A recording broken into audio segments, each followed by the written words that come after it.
Bonjour, bonsoir et bienvenue dans ce nouvel épisode de Recap Hardware. Je suis Felou et je suis accompagné d'Omega, rédacteur Hardware Tuning. Salut.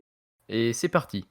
Et on commence avec Tesla qui a annoncé il y a quelques jours sa nouvelle Tesla Model S, donc une évolution de la précédente, avec pas mal d'améliorations, notamment plus de puissance, plus d'autonomie, mais surtout de gros changements à l'intérieur du véhicule. Et ce qui nous intéresse aujourd'hui, c'est plus précisément la partie multimédia, puisque l'ordinateur de bord sera équipé de la carte graphique AMD Navi 23, composée de 16 Go de GDDR6 et avec une puissance annoncée de 10 teraflops. Une grosse carte graphique donc qui promet des performances importantes, et Elon Musk a d'ailleurs réagi sur Twitter en écrivant que cette nouvelle Tesla Model S était assez puissante pour jouer à Cyberpunk 2077.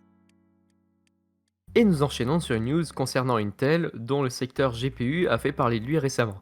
En effet, les partenaires OEM commencent à recevoir les nouvelles cartes graphiques Iris Xe qui reprennent le même GPU DG1 que les récents laptops Iris Xe Max. Bon, malheureusement, il n'y aura pas de Cyberpunk en Ultra.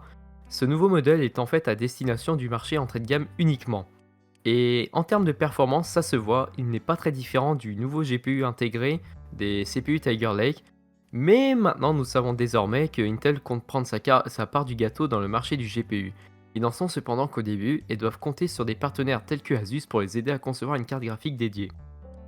Je suis bien curieux de voir de ce que va donner ces cartes graphiques et voir si ça peut être un vrai concurrent à... Bah, en fait, si tu vois actuellement le marché des Ultrabooks par exemple, bah, en général, soit ils sont un petit peu plus épais, ils ont une carte graphique de merde style GTX 1650, ou soit ils sont très très fins et ils ont un iGPU, enfin ils tournent sur l'IGPU Intel.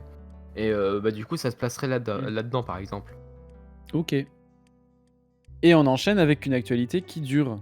Alors qu'on fait face à une pénurie des nouvelles générations de cartes graphiques depuis leur sortie, donc depuis septembre pour les RTX 3000 et depuis décembre pour la RX 6000 de chez AMD, on avait appris début janvier que les prix de ces cartes graphiques allaient encore augmenter à cause de nouveaux frais de douane et de soucis logistiques qui sont tous deux liés à la pandémie.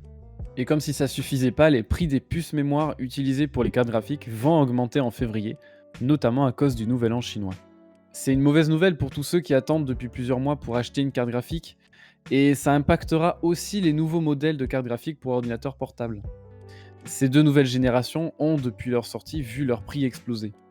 Et cette pénurie qui dure nous fait penser notamment à la pénurie de puces mémoire en 2016, qui avait duré plus de 2 ans et qui avait impacté les prix des SSD et des mémoires vives. On espère que la pénurie de cartes graphiques cette année ne va pas durer aussi longtemps. Des leaks de performance d'une variante du GA102 équipée avec ses 20 Go de VRAM ont fait surface sur le net. Pour rappel, le GA102 est au cœur des RTX 3080 et 3090. On pourrait alors espérer l'arrivée d'une RTX 3080 Ti dont nous avions déjà parlé dans le passé. Il semblerait que ce variant ait approximativement les mêmes capacités que la RTX 3090 avec au compteur 10 496 coups d'accord par exemple. La différence viendrait alors de la VRAM qui serait moins rapide et volumineuse. Les benchmarks montrent alors un entre-deux de la RTX 3080 et 3090. Pour un prix espéré de 999$, AMD et sa RX 6900 XT a du souci à se faire.